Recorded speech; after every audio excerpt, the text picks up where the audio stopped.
सुनते हैं कि इंद्र माताली से, जो उसका सारथी है, जो उसका ड्राइवर है, उससे बोला कि रथ लेकर चलो। उसने कहा अभी तो दिन पूरा चढ़ा हुआ है, मैं कैसे आऊं? उसने कहा देखने आओ कि युद्ध कितना सुंदर हो रहा है। अभिमन्यु जिस दिन जा रहा था लड़ने के लिए, उसने सबके पैर छुए। युधिष्ठिर ने कहा जीते रहो मेरे लाल। धृष्टद्युम्न ने कहा जीते रहो मेरे बेटे। चाचाओं ने, नकुल ने, सहदेव ने गले लगा लिया अपने भतीजे को और कहा जीते रहो। जब उसने मामा के पैर छुए, कृष्ण के पैर छुए, तो कृष्ण ने कहा यशस्वी भाव।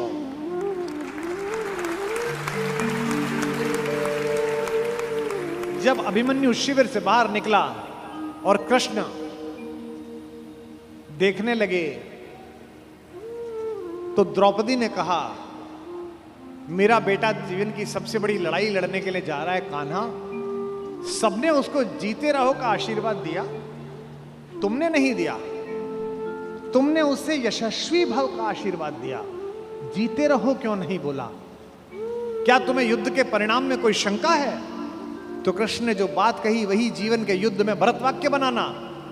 माधव ने कहा कि कृष्णा मैं नहीं जानता कि आज के युद्ध का परिणाम क्या होगा, पर मैंने जो शिक्षा अपने भांजे को दी है, मैं ये दावे के साथ कह सकता हूं कि महाभारत के रण में जीते या हारे कोई भी, लेकिन सबसे बड़े और उज्जवल योद्धा के रूप में मेरे भांजे का नाम लिखा जाएगा, अभिमन्यु का नाम लिखा जाएगा। महाभारत में जब जब पढ़ता हूं, युद्ध का एक एक दिन बढ़ता चला जाता है और मुझे कृष्ण के ऊपर बेचैनी प्रारंभ हो जाती है। मुझे लगता है अब तो कूदो, अब तो करो, अब तो कुछ करो। वो कुछ भी हो जाने देते हैं। जब नारायण श्रीहरि ऊपर से नीचे चले, राम के अवतार के बाद मर्यादा पुरुषोत्तम बड़े ठाकुर के अयोध्या से विदा होकर साकेत पहुंचने के बाद ये योजना बनी कि अब छोटे ठाकुर को नीचे भेजा जाए, तो सारे देवी देवता, सारे नक्षत्र भी पृथ्वी पर चलने के लिए आतुर हुए। सदा ऐसा होता है। शेषनाग आ गए थे लक्ष्मण के रूप में, सब लोग नीचे आ ही जाते हैं। सूर्य भी तैयार हो गया, इंद्र भी तैयार हो गए, सबने अपने अपने अंश भेजे पृथ्वी पर। इंद्र का अंश कौन है? अर्जुन है। सूर्य का अंश कौन है? कर्ण है।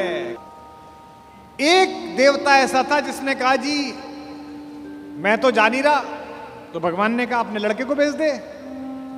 उसने कहा मेरे को तो अपने लड़के से बहुत प्यार है, मैं तो भेजूंगा नहीं, और मैं इतने दिन दूर कैसे रहूंगा, मेरा बेटा तो इतना सुंदर है। वो देवता था चंद्रमा। इस चंद्रमा को शुरू से ही शिकायत रहती है। अच्छा, भगवान का तो वंश था। भगवान ने कहा कि अजीब आदमी है तू, हमारे ही घर के लोग नहीं जाएंगे तो दुनिया क्या कहेगी? सूर्य अपना अंश भेज रहे हैं कर्ण के रूप में, इंद्र अपना बेटा भेज रहा है, अंजनी कुमार अपने दोनों बच्चे भेज रहे हैं नकुल सहदेव के रूप में, धर्मराज स्वयं उपस्थित हो रहे हैं युधिष्ठिर के रूप में, और तू नहीं चलेगा ना तेरा लड़का चलेगा। उसने कहा कि कन्हैया एक काम कर लो, लड़का ले जाओ मेरा, दो शर्तें हैं, एक तो लड़का आपके पास रहेगा, और बोले एक ये 16 साल का हो जाए तो उसे वापस भेजना पड़ेगा तुरंत। चंद्रमा का वो पुत्र क्या बन के आया? कृष्ण का प्राणों से प्रिय भांजा अभिमन्यु बनकर उपस्थित हुआ। चंद्रमा के पुत्र के रूप में जन्म लिया। और भगवान का अगर कोई योग्यतम शिष्य है जिसने भगवान से शस्त्र विद्या सीखी है, वो अर्जुन का बेटा अभिमन्यु है। अपने पिता की तेजस्विता से भी वो आगे है।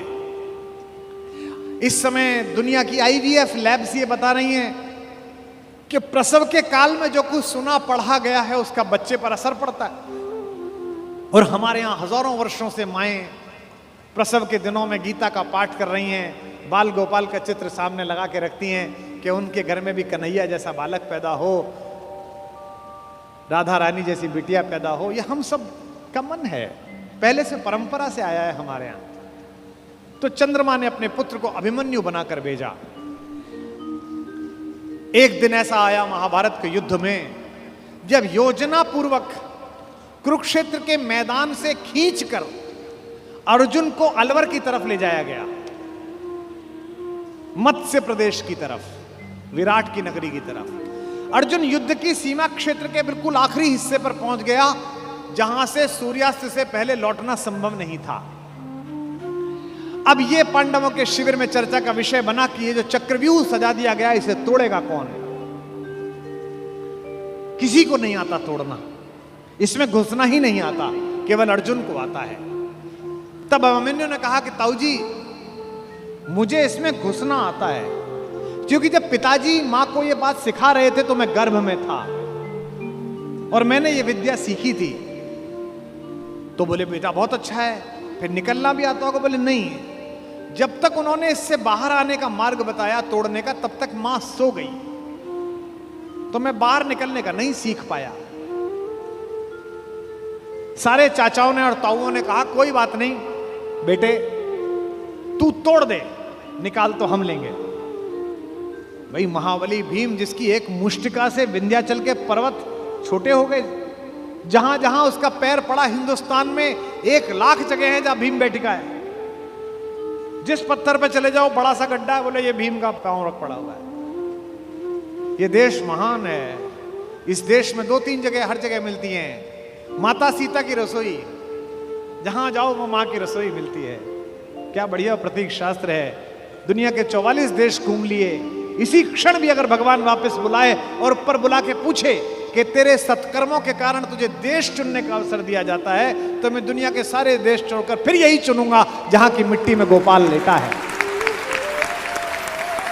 जहां के पर्वत पर्वत पर हमारी मां ने भोजन बनाकर उन पर्वत श्रृंखलाओं को तपस्या का केंद्र बना दिया है, जिसके रेणु रेणु पर अपने चरण रखकर राघवेंद्र सरकार भगवान श्री राम मर्यादा पुरुषोत्तम ने और लीलाधर योगेश्वर कृष्ण ने जिसे चंदन बना दिया है।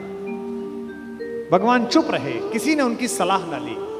सेनापति धृष्टद्युम्न थे, द्रुपद पुत्र। सेनापति ने योजना की कि कोई बात नहीं बेटा, मामा ने भांजे को आज्ञा दी कि कोई बात नहीं, तू चला जा इसके अंदर और हम सब तुझे निकाल लेंगे। इतिहास गवाह है, तारीख गवाह है कि अभिमन्यु ने उस चक्रव्यूह को तोड़ा और चक्रव्यूह के दूसरे चक्र में ही पांडवों की सेना को बाहर कर दिया गया और चक्रव्यूह में वो अकेला रह गया। क्या लड़ा, अद्भुत युद्ध हुआ। सुनते हैं कि इंद्र माताली से, जो उसका सारथी है, जो उसका ड्राइवर है, उससे बोला कि रथ लेकर चलो। उसने कहा अभी तो दिन पूरा चढ़ा हुआ है, मैं कैसे आऊं? उसने कहा देखने आओ कि युद्ध कितना सुंदर हो रहा है। अभिमन्यु जिस दिन जा रहा था लड़ने के लिए, उसने सबके पैर छुए। युधिष्ठिर ने कहा जीते रहो मेरे लाल। धृष्टद्युम्न ने कहा जीते रहो मेरे बेटे। चाचाओं ने, नकुल ने, सहदेव ने गले लगा लिया अपने भतीजे को और कहा जीते रहो। जब उसने मामा के पैर छुए, कृष्ण के पैर छुए, तो कृष्ण ने कहा यशस्वी भाव।